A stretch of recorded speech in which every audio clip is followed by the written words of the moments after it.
जय हिंद दोस्तों। Sitamarhi education YouTube channel पे आप सभी का स्वागत है। आज हम पढ़ेंगे इंडियन इकोनॉमी के अति महत्वपूर्ण प्रश्नों उत्तर। इंडियन इकोनॉमी मतलब भारतीय अर्थव्यवस्था, और भारतीय अर्थव्यवस्था से संबंधित कुछ महत्वपूर्ण प्रश्नों उत्तर पढ़ेंगे और उनकी सारी व्याख्याएं इसी वीडियो में करेंगे। तो चलिए बढ़ते हैं आगे की ओर, देखते हैं क्या है क्वेश्चन में। सबसे पहले 1 नंबर में देखेंगे, योजना आयोग द्वारा भारत को 2020 ईस्वी तक विकसित राष्ट्र बनाने के उद्देश्य से तैयार किया गया दृष्टि पत्र क्या है? तो इसका आंसर हो जाएगा इंडिया विजन 2020। इसमें हम योजना आयोग के बारे में चर्चा किए हैं, तो योजना आयोग के बारे में थोड़ी सी जानकारी ले लेते हैं। योजना आयोग की जो स्थापना है 15 मार्च 1950 ईस्वी को नई दिल्ली में हुई थी, और योजना आयोग के जो संस्थापक थे जवाहरलाल नेहरू थे, जो कि भारत के पहले प्राइम मिनिस्टर थे। योजना आयोग का जो मुख्यालय अभी वर्तमान में नई दिल्ली है, और 1 जनवरी 2015 को इसका नाम नीति आयोग हो गया। योजना आयोग के यानी कि जो नीति आयोग हो गया, तो इसके जो अध्यक्ष होते हैं कौन होते हैं? पीएम होते हैं। वर्तमान समय के जो भी उस समय के प्रधानमंत्री होते हैं वो नीति आयोग के अध्यक्ष होते हैं। तो वर्तमान में जो नीति आयोग के अध्यक्ष है कौन है? तो नरेंद्र मोदी। बढ़ते हैं अगले क्वेश्चन की ओर। 2 नंबर में, भारतीय अर्थव्यवस्था के उदारीकरण का अग्रदूत किसको कहा जाता है? तो भारतीय अर्थव्यवस्था के उदारीकरण का अग्रदूत डॉक्टर मनमोहन सिंह को कहा जाता है। मनमोहन सिंह का जन्म 26 सितंबर 1932 ईस्वी को, कब? 1932 ईस्वी को हुआ था, और वह भारत के जो 13वें प्रधानमंत्री थे। कौन? डॉक्टर मनमोहन सिंह भारत के 13वें प्रधानमंत्री थे, और वे एक अर्थशास्त्री भी थे। मनमोहन सिंह जो है भारत के 2 बार प्रधानमंत्री रह चुके हैं। भारतीय राष्ट्रीय कांग्रेस दल के नेता थे। 3 नंबर में देखेंगे, भारत में पहली पंचवर्षीय योजना कब शुरू की गई? तो भारत में पहली पंचवर्षीय योजना जो है 1 अप्रैल 1951 ईस्वी को शुरू हुई थी, और भारत के पहले प्रधानमंत्री जवाहरलाल नेहरू ने संसद में पहली पंचवर्षीय योजना जो है प्रस्तुत की थी। बढ़ते हैं अगले क्वेश्चन की ओर। 4 नंबर में, बुल एवं बियर शब्द किससे संबंधित है? तो इसका आंसर हो जाएगा शेयर बाजार। और 4 नंबर में थोड़ा, जब हम शेयर बाजार की चर्चा किए हैं तो शेयर बाजार के बारे में थोड़ा सा जान लेते हैं। शेयर बाजार जो है एक ऐसा बाजार है जहां कंपनियों के शेयर खरीदे और बेचे जा सकते हैं। शेयर बाजार में कंपनियों के शेयर खरीदे और बेचे जा सकते हैं। शेयर बाजार की जो स्थापना है 1992 ईस्वी में कहाँ हुई थी? तो मुंबई में। शेयर बाजार की स्थापना कब हुई थी? तो 1992 ईस्वी में, यानी कि 1992 में। तो बढ़ते हैं अगले क्वेश्चन की ओर, यानी कि 5 नंबर में, अंत्योदय कार्यक्रम का उद्देश्य क्या था? तो इसका जो उद्देश्य था गरीबों में सबसे अधिक गरीबों की सहायता करना। ठीक है दोस्तों। तो बढ़ते हैं अगले क्वेश्चन की ओर, यानी कि 6 नंबर में, ग्रामीण क्षेत्रों में गरीबी के आकलन हेतु किस सूचकांक को आधार माना गया है? तो इसका आंसर देगा कृषि श्रमिकों के उपभोक्ता मूल्य से सूचकांक।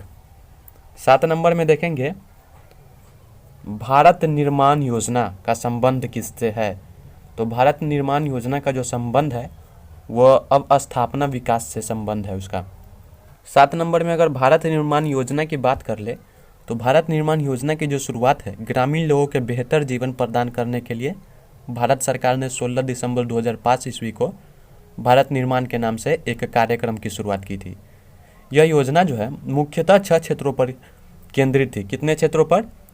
भारत निर्माण योजना जो है 6 क्षेत्रों पर केंद्रित थी, जिसमें जो है बिजली, पानी, सड़क, सिंचाई, दूरसंचार और देश के ग्रामीण क्षेत्रों में आवास शामिल थी। Okay friends. और भारत निर्माण योजना की शुरुआत कब की गई थी? तो 16 दिसंबर 2005 को। ओके दोस्तों। बढ़ते हैं अगले क्वेश्चन की ओर। 8 नंबर में, किस प्रदेश में सर्वाधिक अनुसूचित जनजातियां निवास करती है? तो इसका आंसर हो जाएगा मध्य प्रदेश। मध्य प्रदेश में जो है भारत की सर्वाधिक अनुसूचित जनजातियां निवास करती है। और थोड़ा मध्य प्रदेश के बारे में अगर जानकारी एकत्रित करें तो इसकी राजधानी जो है भोपाल है, और मध्य प्रदेश की स्थापना 1 नवंबर 1956 में हुई थी। मध्य प्रदेश की जो स्थापना है 1 नवंबर 1956 ईस्वी को हुई थी, और नया राज्य छत्तीसगढ़ बनाने के लिए हुए विभाजन के बाद यह अपने वर्तमान स्वरूप में जो है 1 नवंबर 2000 ईस्वी को आया था। कब? 1 नवंबर 2000 ईस्वी को नया राज्य जब छत्तीसगढ़ का बनाने के लिए, निर्माण करने के लिए जब इसका विभाजन किया गया, किसका? मध्य प्रदेश का, तो 1 नवंबर 2000 ईस्वी को यह वर्तमान अस्तित्व में आया था। ओके दोस्तों, बढ़ते हैं अगले क्वेश्चन की ओर। 9 नंबर में, भारत सरकार के बजट के कुल घाटे में किस घाटे का सबसे अधिक योगदान है? तो इसका आंसर हो जाएगा प्राथमिक घाटा। और प्राथमिक घाटा क्या है, ये तो कुछ लोगों को समझ में आया होगा और कुछ लोगों को समझ में आया नहीं होगा। तो हम थोड़ा प्राथमिक घाटा के बारे में अगर बात कर ले, प्राथमिक घाटा है क्या? तो सरकार जो है हर साल बजट में एक निश्चित राशि का प्रावधान पूर्व में लिए गए ऋणों पर ब्याज चुकाने के लिए करती है। जब ब्याज चुकाने पर खर्च की गई राशि को जब राजकोषीय घाटे से घटा दिया जाता है तो उसे प्राथमिक घाटा कहते हैं। ओके दोस्तों, बढ़ते हैं 10 नंबर की ओर। प्रथम पंचवर्षीय योजना में किस क्षेत्र को सर्वाधिक प्राथमिकता दी गई थी? तो प्रथम पंचवर्षीय योजना जो है कृषि क्षेत्र के लिए शुरू हुआ था। और प्रथम पंचवर्षीय योजना की जो बात कर ले 1951 ईस्वी में हुई थी। 11 नंबर में देखेंगे, इस समय भारत का सबसे बड़ा राष्ट्रीयकृत उद्यम कौन सा है? तो इसका आंसर हो जाएगा भारतीय रेलवे। भारतीय रेलवे। और भारतीय रेलवे की अगर हम इसमें चर्चा करें तो भारतीय रेलवे की स्थापना जो है 16 अप्रैल 1853 ईस्वी को हुई थी। और भारतीय रेलवे की मुख्यालय जो है नई दिल्ली में है। प्रथम रेल भारत में मुंबई से थाने के बीच 34 किलोमीटर के बीच चली थी। कितने किलोमीटर के बीच? 34 किलोमीटर के बीच। और इसकी स्थापना कब हुई थी? 16 अप्रैल 1853 ईस्वी को। भारतीय रेलवे की स्थापना जो है 16 अप्रैल 1853 ईस्वी को की गई थी। और पहली बार 34 किलोमीटर के बीच की दूरी तय की गई थी मुंबई से थाने के बीच। ओके दोस्तों, 12 नंबर में देखेंगे, बजट घाटा का क्या अर्थ है? तो इसका आंसर हो जाएगा कुल प्राप्तियों एवं कुल खर्च में अंतर जो है बजट घाटा कहलाता है। ओके दोस्तों, 13 नंबर की ओर बढ़ते हैं। भारतीय रिजर्व बैंक की स्थापना कब की गई? तो भारतीय रिजर्व बैंक की जो स्थापना है 1 अप्रैल 1935 ईस्वी को की गई थी। कहाँ? तो कलकत्ता में की गई थी। और भारतीय रिजर्व बैंक की स्थापना जो है 1 अप्रैल 1935 ईस्वी को कोलकाता में हुई थी, जिसका मुख्यालय भी वर्तमान में कहाँ है? तो मुंबई में है। और भारतीय रिजर्व बैंक जो है भारत का केंद्रीय बैंक है। अगले क्वेश्चन की ओर बढ़ते हैं। 14 नंबर में, भुगतान संतुलन के विपरीत होने की दशा में कौन सा कदम स्थिति सुधारने में सहायक होगा? तो इसका आंसर हो जाएगा अवमूल्यन। 15 नंबर में देखेंगे, भारत के ग्रामीण क्षेत्रों में पाई जाने वाली बेरोजगारी का मुख्य स्वरूप क्या है? तो इसका आंसर हो जाएगा प्रच्छन्न। चलते हैं अगले क्वेश्चन की ओर, यानी कि 16 नंबर में, भारत में सबसे अधिक कृषि भूमि किस फसल के अंतर्गत है? तो इसका आंसर हो जाएगा चावल। यानी कि भारत में जो सबसे अधिक भूमि का उपयोग किया जाता है फसल के लिए, वो किस फसल के लिए किया जाता है? चावल के लिए। और चावल के उत्पादन में अगर बात कर ले तो भारत का प्रथम राज्य जो है वो कौन सा है? पश्चिम बंगाल। और विश्व में अगर बात कर ले तो विश्व में प्रथम स्थान पे चीन आता है, वहीं दूसरी स्थान पे हमारा भारत आता है। ओके दोस्तों, भारत का जो स्थान है चावल उत्पादन में पूरे विश्व में दूसरा स्थान है। बढ़ते हैं अगले क्वेश्चन की ओर, यानी कि 17 नंबर में, भारत की राष्ट्रीय आय में सर्वाधिक योगदान किस क्षेत्र का है? तो इसका आंसर हो जाएगा विनिर्माण क्षेत्र। विनिर्माण क्षेत्र पढ़ने के लिए तो पढ़ लिए, लेकिन क्या है ये कुछ लोगों को जानकारी ही नहीं है। तो विनिर्माण क्षेत्रों के बारे में कुछ जानकारी ले लेते हैं। विनिर्माण क्षेत्र है क्या? मशीनों और औजार और श्रम का उपयोग करके सामान बनाने की क्रिया को ही विनिर्माण कहते हैं। विनिर्माण किसे कहते हैं? मशीनों और औजारों और श्रम का उपयोग करके जो सामान बनाने की जो प्रक्रिया होती है उसे विनिर्माण कहते हैं। ओके दोस्तों, 18 नंबर में चलते हैं 18 नंबर की ओर। पंचवर्षीय योजनाओं के इतिहास में भारत की सर्वाधिक असफल योजना किस योजना को माना जाता है? तो इसका आंसर हो जाएगा तृतीय पंचवर्षीय योजना। तृतीय पंचवर्षीय योजना जो है 1961 से 1966 के बीच हुई थी, जिसका उद्देश्य जो है आत्मनिर्भर एवं स्वयं स्फूर्ति अर्थव्यवस्था की स्थापना करना था। राष्ट्रीय विकास परिषद का पदेन अध्यक्ष कौन होता है? तो इसका आंसर हो जाएगा प्रधानमंत्री। प्रधानमंत्री की अगर बात कर ले तो वर्तमान में जो प्रधानमंत्री है नरेंद्र मोदी है। और प्रधानमंत्री का कार्यकाल 5 वर्षों का होता है। और भारत के जो पहले प्रधानमंत्री थे पंडित जवाहरलाल नेहरू थे। और वहीं महिला प्रधानमंत्री की बात कर ले, भारत के प्रथम महिला प्रधानमंत्री तो श्रीमती इंदिरा गांधी थी।